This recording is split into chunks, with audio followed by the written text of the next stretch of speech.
What's up, YouTube? In today's video, we're going to talk about what your recruiter isn't telling you. And before I had a recruitment business, I had a different business where I was trying to use recruiters. And to be honest, I was kind of overwhelmed and overall way out of my depth in that process. So I didn't know what to expect from recruiters. They definitely overpromised, they underserved me. And I wanted to record this video to protect you from that and give you kind of a few things to look out for. Before we get into it, though, I wanted to introduce myself. My name is Ugis. I'm a founder turned headhunter. So I exited an 8-figure online business in 2020. Now I help founders build their dream teams, and I've helped more than 100 8 and 9-figure founders hire true A players. And to give you a taste, if you know Alex Ramosi, we were able to poach their marketing director for one of our clients. We were able to get an executive from Pure interested in joining our client. And if you know Goalie, that's a $600 million supplement company. We got one of their top guys as well to join our client. Yeah, when you think about recruiters, you have to understand the two ways that they get paid. So there are two types of recruiters. Number one is contingent. So what contingent means is that they only get paid once they actually place someone. So typically that fee is 15%. That's maybe more usual for Europe, 20% in the States. With that business model, there come certain incentives. And what it pushes you to do is to take on as many searches as possible. Why?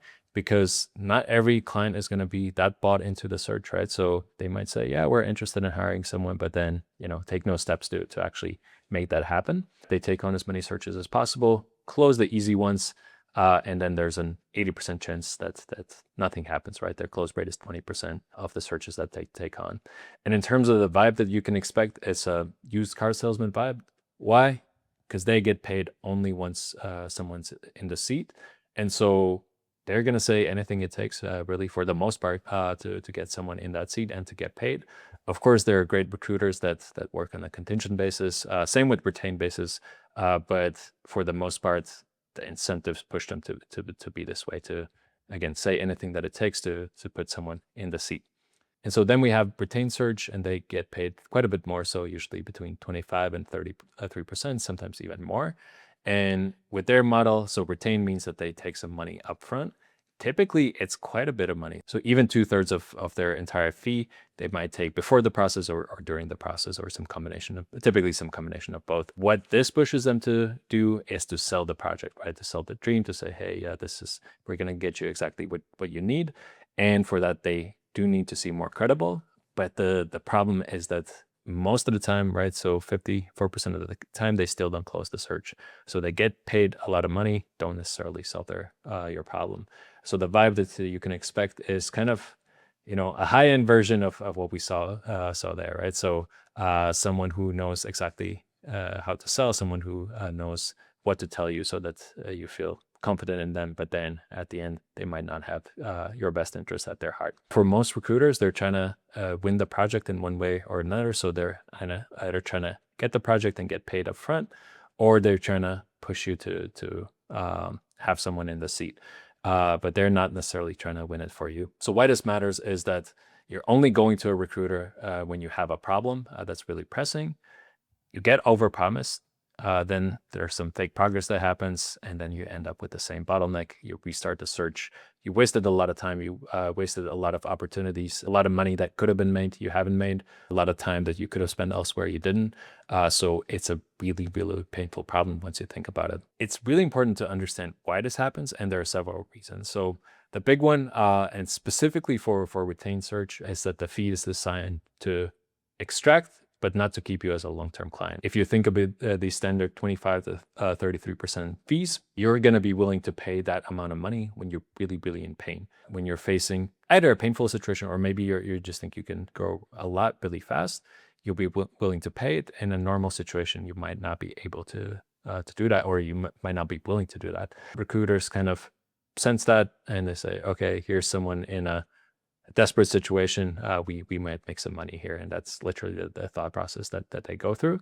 And the thing is that most of the fee is paid before they hire anyone. So the fee is not optional, or rather, yeah, the fee is not optional, but hiring someone is, right? So it's not guaranteed to happen. Then in both cases, with retained search, but especially with contingent search, they will push you to make a hire, right? So if you get if you only get paid once you hire someone, or if you get a good chunk of your commission when you hire someone, they're gonna push you a bit. And hired means commission, not hired means no commission. You say not yet is gonna cost them money, and they're not gonna be very pleased about it. Most of the time, you can expect that. Then, especially on the retained search side of things, you can expect some sort of sacred ritual, right? So, endless onboarding, tons of meetings, tons of people involved, all while the role's staying open. Why? It's because you paid some money up front. They need to generate a feeling that, you're getting something for your money, even if it's purely procedural and has nothing to do with actually placing the role and solving your problem. But this is something you might expect. Once you see through it, it might be quite annoying, but it is something that definitely happens. Dirtiest secret in my mind of the recruitment industry is that most searches actually never close. For contingent recruiters, they only close 20% of the searches, and the retained side of things, they close 46%. In any case, it's important for them to land the project. They don't necessarily need to close it. If there are too many searches, they will not get enough attention, right? So again, you're going to a recruiter because you have a really painful problem. They says, yes, sir, we can definitely fix that for you. But in reality, they have more than 15 searches per consultant or per recruiter that are open, and they're playing the odds, and they're trying to solve the easy problems. And regardless, the attention gets diluted with this amount of searches. The recruiters are not focusing there, they're not able to close. And then the sixth problem, which is also really prevalent, has a bit less to do with everything else that we just talked about, but most recruiters have this spray and pray approach. I think it stems from them not really understanding what the role is about. They're, reach out to people who seem credible. They write some message that they might respond to. So essentially, they're fishing for people who are currently in the market, who are currently looking for jobs, and they have the time to explore something that may or not be kind of suitable for them. But once you start going over this 25% response rate, in our case it's 46%, you're actually able to attract people who currently have jobs, but they're like, oh, this opportunity is really suitable. It might actually be better than what I'm doing now. In most cases, this really broad outreach gets ignored, and most candidates only respond when the offer is really relevant to them. So what is the solution? And before we actually get into the solution, I want to kind of summarize the issue, right? So with most recruiters, they're looking to get cash in as soon as possible. They push hires that you shouldn't be making, they drag out the process, they take on too many searches, they generate some generic outreach, and if it doesn't close, they just move on. When I started my recruitment firm, Recruiter Mill, I wanted to create something that I would have liked to use as a business owner. And the most important thing that I did was put in aligned terms. And that comes to play specifically in two very big ways. So number one, we have a 12-month guarantee. So if that person doesn't succeed in the role for 12 months, we're liable, right? So we have skin in the game, and our interests are aligned with yours.